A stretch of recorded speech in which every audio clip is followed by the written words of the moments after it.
नमस्कार, आप देख रहे हैं KoshiTimes.com और मैं हूं रविकांत कुमार। इस वक्त कोरोना वायरस के कहर से पूरी दुनिया जूझ रही है और अब तक इसका कोई मुकम्मल इलाज नहीं मिल पाया है। हालांकि भारत में भी अब लगातार कोरोना पॉजिटिव मरीज में इजाफा होता जा रहा है और इस बीच हम बात करना चाहेंगे कि मेडिकल साइंस जो दावे कर रहे हैं कि जिनके शरीर की इम्यूनिटी सिस्टम मजबूत होती है उन पर कोरोना वायरस का असर नहीं पड़ता है।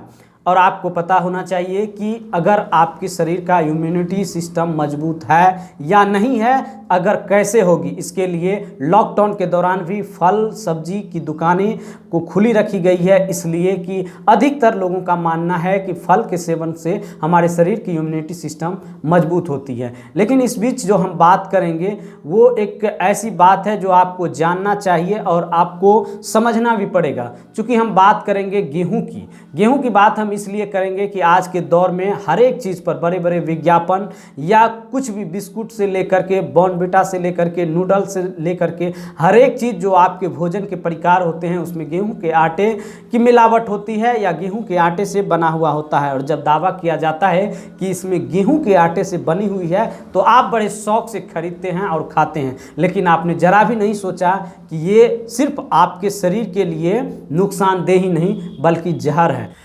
और इसी मुद्दे को लेकर के खास बातचीत करने के लिए आज कोशी टाइम्स से जुड़ रही हैं संयुक्त राज्य अमेरिका के मॉर्गन स्टैनली की पूर्व वाइस प्रेसिडेंट और IITian ऋचा रंजन।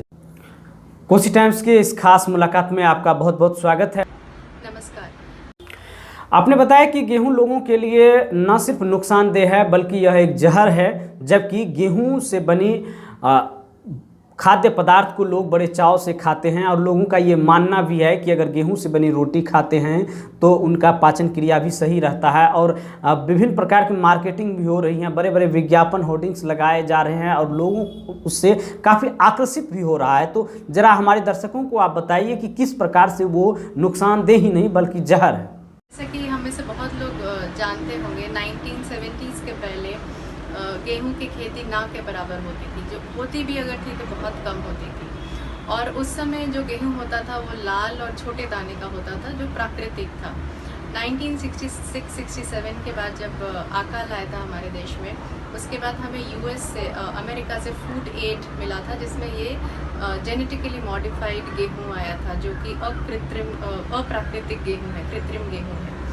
वो उसके बीज भी लंबे होते हैं और उसका कलर भी लाइट ब्राउन होता है।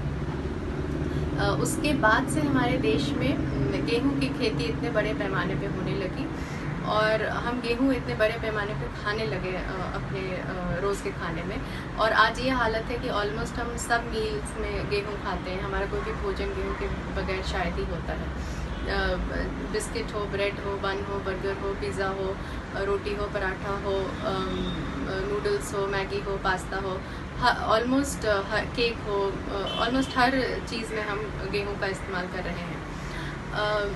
आज विज्ञान है हमारे पास जो हमें बता रहा है कि गेहूं में जो प्रोटीन होता है उस प्रोटीन में 85 to 90% जो है वो ग्लूटेन है उसका कंटेंट। और ग्लूटेन में मुख्यतः दो प्रोटीन होते हैं, ग्लियाडिन और ग्लूटेनिन। और विज्ञान हमें ये भी बता रहा है कि जो ग्लियापेप्टाइड स्ट्रक्चर है वो हमारे शरीर में बहुत मुश्किल से पच पाता है, वो उसको पचाना ऑलमोस्ट इम्पॉसिबल है, बहुत मुश्किल है हमारे शरीर के लिए। तो जो वो आधा पचा हुआ रह जाता है वो एक ओपियोइड बनता है। ओपियोइड मतलब कि उसका प्रभाव अफीम की तरह होता है। अफीम एक नशीला पदार्थ है, उसकी तरह होता है। तो वो जो एक अफीम की तरह जो पदार्थ बन रहा है हमारे शरीर में, वो हमारे सिर्फ शारीरिक स्वास्थ्य नहीं बल्कि मानसिक और आध्यात्मिक स्वास्थ्य को भी नुकसान कर रहा है। जो हमारे सेंट्रल नर्वस सिस्टम होता है जिसका मस्तिष्क भी हिस्सा है, उसमें ओपियोइड रिसेप्टर्स होते हैं जो जिनमें जाके ये ओपियोइड्स अटैच हो जाते हैं। जो गेहूं खा के जो ओपियोइड बन रहा है वो अटैच हो जाते हैं और फिर वो उसका जो प्रभाव होता है वो अफीम की तरह होता है हमारे शारीरिक स्वास्थ्य पे, मानसिक स्वास्थ्य पे भी। तो ये जबकि वो गेहूँ अप्राकृतिक हो गया है, वो उसमें ग्लूटेन की मात्रा भी बढ़ गई है, अप्राकृतिक हो गया वो वैसे ही टॉक्सिक हो गया है और उसमें ग्लूटेन की मात्रा भी बढ़ गई है, तो भी हम गेहूं को इतने बड़े क्वांटिटी में आज खा रहे हैं अपने रोज़ के खाने में। ये ज्ञान शायद हमारे पूर्वजों को था, इसलिए वो गेहूं को ना के बराबर खाते थे, वो जानते थे कि इसको पचाना बहुत मुश्किल। तो आप लगातार देखें कि किस तरह से जिस गेहूं को हम और आप खाते हैं और खाने के बाद हम और आप ये सोचते हैं कि गेहूं का सेवन करने से हम स्वस्थ रहेंगे, हमारे शरीर की इम्यूनिटी मजबूत होगी, तो ये बिल्कुल गलत है।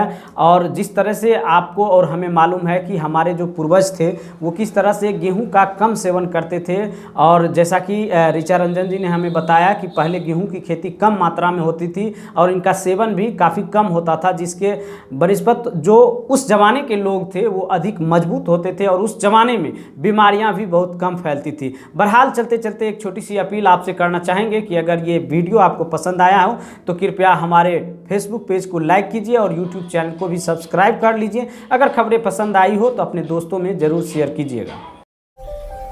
ये है कोसी टाइम्स न्यूज़ नेटवर्क।